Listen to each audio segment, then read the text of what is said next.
let's talk about the 10 to Life podcast episode on Cherish Perrywinkle. What a horrific story. My goodness. If you don't know me, I'm Kate. I am a therapist specializing in helping people heal from toxic relationships. Now, this podcast episode is not about a toxic relationship. It is about something much worse having to do with a child. But there's a concept in here that can be quite triggering for someone that has been in a toxic relationship. Many things about this episode are triggering, but what I want to talk about is post-separation abuse. So after the trial happens, the accused person, the person who did it, keeps appealing his trial so that the family never gets peace. And this is something that abusers will do to their spouses and to their children. They just keep postponing the trials through the court system, or they keep trying to get more and more in like the child support agreements or in the agreements about like custody and how much time everyone will have. This is a really common thing. And what it is the abuser is still trying to fight for power, and it's still a form of abuse. They keep doing it. So I just want to name what that is.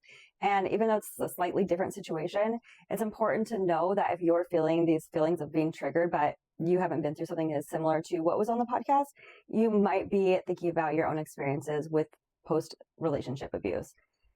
If you're going through that, the best that you can do is find some sort of way to either not be in contact with them at all, but if there's children involved, then that's not an option for you, most likely.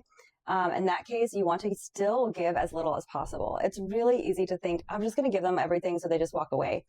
An abuser will not.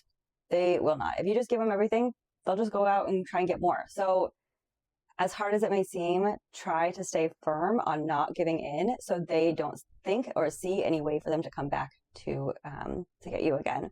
And the other aspect I want to talk about from this is how the court systems like went along with entertaining the idea of maybe this person shouldn't be sentenced. And that is the other part of experiencing abuse through the court system as a survivor of any kind of horrific thing, is that you're still being abused by them when they're the court system, when you're not being treated fairly, you're being gaslit. Like, it's abuse on top of abuse. Like, you went through a whole abusive relationship and then you are still being abused by the person who did it and the court system. So it's important to name it and to know that's what it is that you experienced, so you can get some peace. If you would like to learn more about topics like this and healing through a story, read Rose-Colored Glasses or do the Healing from Toxic Relationship workbook.